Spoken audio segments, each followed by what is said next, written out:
Vous êtes bien évidemment sur SICA TV. Merci de nous retrouver pour ce nouveau numéro de votre journal de l'économie. On y va tout de suite avec le sommaire, comme d'habitude. À tout de suite. Le Mozambique fournira 30 MW de sa production électrique au Lesotho. La cession est estimée à 7 millions de dollars.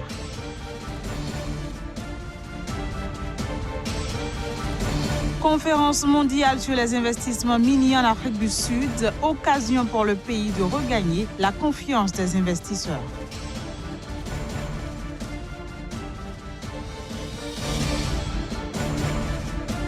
Puis, première édition de la Laguna Business Forum en Côte d'Ivoire, une initiative de la Jeune Chambre Abidjan Laguna.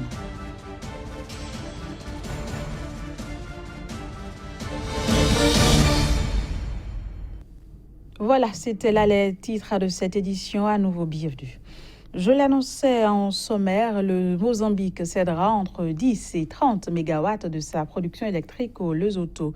À cet effet, un contrat a été signé entre EDM, la compagnie électrique nationale mozambicaine, et la LEC, son homologue lesothan. Le prix de cette cession d'énergie a été estimé à 7 millions de dollars. Le Mozambique enregistre actuellement un excédent de production électrique, mais le manque de connexion avec les pays voisins l'empêche de profiter des retombées économiques de sa grande capacité de production électrique.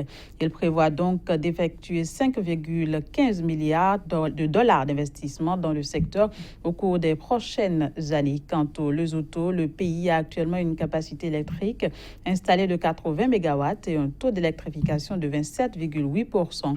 Notons que le pays importe actuellement le tiers de sa consommation électrique. Direction l'Afrique du Sud, le pays abrite la plus grande conférence mondiale sur les investissements miniers. À l'occasion, le ministre des Mines sud-africain a exprimé son optimisme quant à l'avenir de l'industrie minière dans le pays. Et le reportage pour plus d'explications. C'est le plus important forum portant sur le secteur minier. La conférence réunit les acteurs du secteur du monde entier. Elle est donc une occasion pour l'Afrique du Sud, dont l'industrie minière reste convalescente, d'inciter les investisseurs à refaire confiance au secteur afin de le rebooster.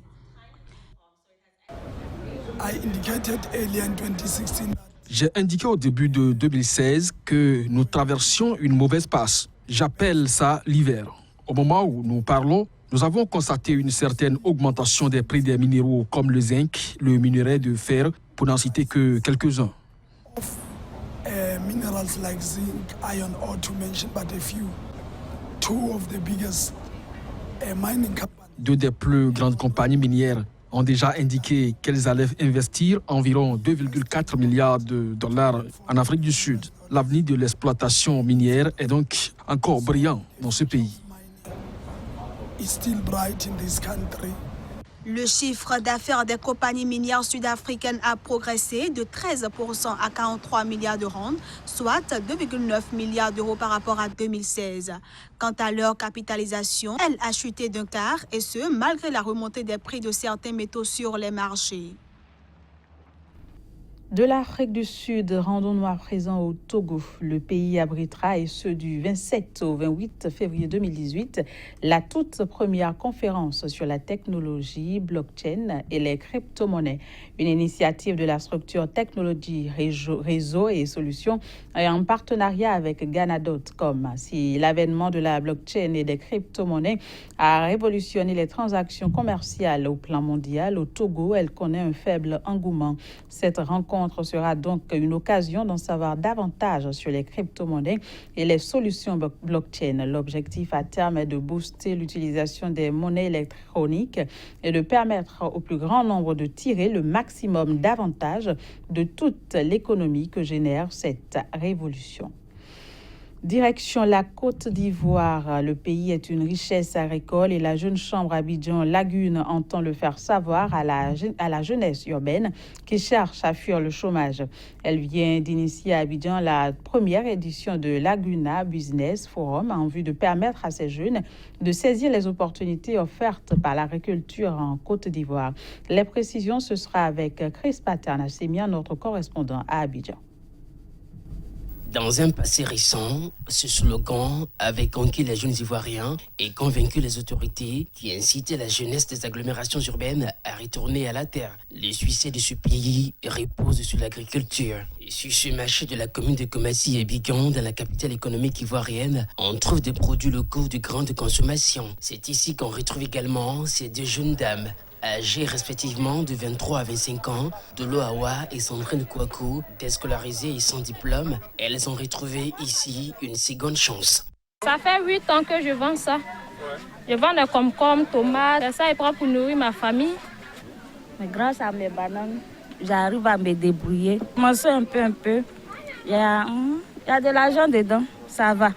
Ces jeunes qu'on retrouve ici à Cocody, dans une autre commune de Bigan, sont loin de connaître le quotidien d'Awa et de Sandrine. Pour la plupart, ils ont tous réussi le cursus scolaire et sont membres aujourd'hui de la Jeune Chambre internationale. Réunis à l'occasion de la première édition de Laguna Business Forum, ils échangent autour des opportunités offertes à la jeunesse urbaine à travers l'agriculture. La première édition du Laguna Business Forum est placée sous le thème central de nourrir la Côte d'Ivoire, quelle opportunité pour la jeunesse urbaine. C'est une série de formations que nous allons donner à ces jeunes pour leur donner les outils nécessaires pour concrétiser ces créneaux d'affaires qu'ils auront identifiés aujourd'hui. C'est évident, des opportunités économiques existent. Il reste à convaincre ces jeunes de la capitale à devenir entrepreneurs. Aujourd'hui, la Côte d'Ivoire est une puissance agricole. Elle est une puissance jeune, plus de 65% de la population ivoirienne a moins de 25 ans. Et la Côte d'Ivoire est urbaine parce que pratiquement 60% de la population ivoirienne vit dans les grandes villes. Ce que les jeunes peuvent faire sur l'agricole quand ils vivent dans les villes. Donc la première chose, c'est qu'ils peuvent travailler, ils peuvent œuvrer, ils peuvent entreprendre dans l'agricole, même s'ils habitent dans de grandes villes. En Côte d'Ivoire, en milieu urbain, 30% des jeunes âgés de 15 à 25 ans sont au chômage. Ce chiffre baissera très certainement à condition de saisir réellement ces opportunités pour se faire de l'économie et nourrir la Côte d'Ivoire. Fin de la première partie de cette édition, on met à présent le cap sur le Niger pour parler de sa balance commerciale et de la forte dépendance de ce pays vis-à-vis de la France en matière commerciale. Les détails, ce sera juste après cette transition. À tout de suite. Et avec moi sur ce plateau, Casimir Kedjo, bonjour et bienvenue dans le Lokwasi TV. Bonjour, génial. Alors, comment ça s'explique cette forte dépendance du Niger vis-à-vis de la France en matière commerciale? Le Niger, il faut le dire, depuis 2 ans environ, a commencé par marquer une tendance baissière en termes d'exportation vers le marché international. Le Niger, depuis 2015, a vu ses exportations chuter jusqu'à hauteur de 83,7% selon les chiffres, la statistique de l'Institut national de la statistique du pays. Le Niger aujourd'hui n'arrive donc pas à reprendre le contrôle au niveau des exportations pour plusieurs raisons. La première raison, c'est que l'agriculture a vu son rendement chuter au niveau du pays. Vous n'êtes pas sans savoir que le Niger, c'est un pays qui est défavorisé par Dame Nature, c'est un pays désertique, c'est un pays enclavé qui n'a forcément pas les infrastructures naturelles déjà pour faire face à sa volonté, à sa promotion de l'agriculture. À cela s'ajoute une volonté aussi de la jeunesse de ne pas forcément aller à la terre avec les moyens rudimentaires. Et donc tout ceci combiné fait aujourd'hui que le Niger a perdu en 2015, par exemple, au niveau des exportations, 39,6% de son produit intérieur brut. Au niveau de l'agriculture, c'est important, il faut le dire. Le Niger aujourd'hui n'arrive pas à subvenir aux besoins de sa population. Le Niger va chercher du complément céréalier, va chercher du complément alimentaire pour pouvoir faire face aux 3 repas, au repas quotidien au niveau de sa population. Et la situation s'aggrave de jour en jour, je l'ai dit. Et si le Niger ne prend pas garde, l'insécurité alimentaire risque de frapper ce pays. Puis, la dépendance aujourd'hui à l'extérieur creuse un écart d'environ 1 000 milliards de francs CFA en termes donc de déficit de la balance commerciale. C'est extraordinaire comme chiffre. Il va falloir que les autorités au niveau du pays puissent reprendre vite le contrôle afin que véritablement la statistique puisse retrouver son équilibre pour que les recettes du Trésor puissent engranger quelques devises, ne serait-ce qu'au niveau donc de la balance commerciale. Et quels sont les principaux fournisseurs, disais-je, du Niger? Vous avez en premier la France qui a aujourd'hui, lorsque vous prenez au niveau du commerce international, vous avez la France qui est le premier fournisseur d'hydrocarbures au niveau donc du pays. Le Niger, même si il faut noter une baisse d'environ 40% donc de la production, enfin des importations au niveau des hydrocarbures, le Niger reste aujourd'hui dépendant de certains pays pour pouvoir s'approvisionner. Il faut également dire que quand vous quittez la France, vous retrouvez tout de suite les États-Unis qui également font partie des fournisseurs et les pays asiatiques qui viennent en troisième position, même s'ils sont faibles en termes donc d'apport au niveau du PIB. Au-delà de ces pays-là, le Niger partage quand même un bon voisinage avec les pays de la sous-région, notamment les pays de l'UEMOA, tels que le Burkina Faso, le Bénin, la Côte d'Ivoire et bien d'autres, où le Niger envoie donc de la bétail. Et donc, nous parlons ici de l'agriculture. Le Niger envoie donc de la bétail à ces pays-là, ne serait-ce que pour quelques milliers de francs CFA pour faire face donc au commerce international.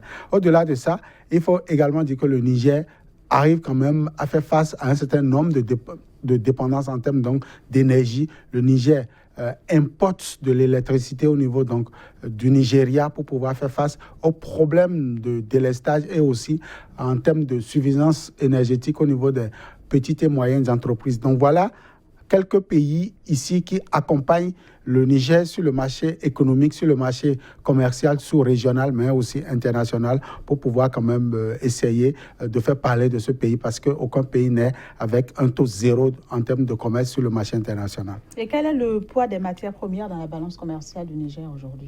Déjà, lorsque nous avons interrogé les données statistiques, les chiffres au niveau donc du Niger, on a retrouvé trois produits majeurs pour les exportations. Il s'agit en premier lieu de l'uranium. Le pays est aujourd'hui le premier pays en termes donc d'exploitation de l'uranium, même si ce produit est sous-estimé par l'acheteur. Je veux parler donc de la France, qui est aujourd'hui le premier donc client pour les importations au niveau donc du pays.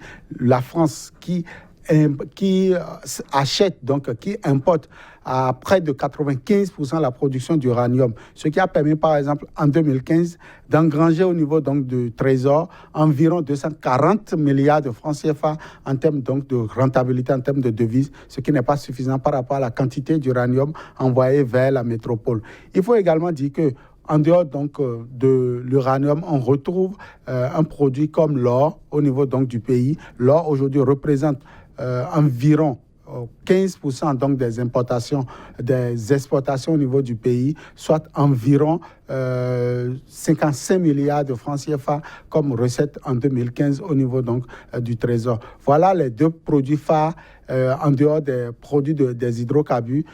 Quand on quitte ces trois produits-là, on retrouve l'agriculture. Même s'il est en infime donc, rentabilité sur le pays, on retrouve quand même quelques traces de l'agriculture au niveau du Niger, ce qui fait que nous avons au pays environ 4 produits majeurs qui se retrouvent au niveau des exportations, qui permet au Niger aussi de s'afficher au rang des pays qui importent et qui exportent au niveau donc, de la sous-région ouest africaine. Voilà qui est dit. Merci beaucoup Casimir Kudjo. Je vous retrouve demain pour un nouveau numéro. Toujours avec le même plaisir. Voilà, ce sera tout pour cette édition. Merci de l'avoir suivi et très bonne suite de programme sur CICAR. Très vite. Au revoir.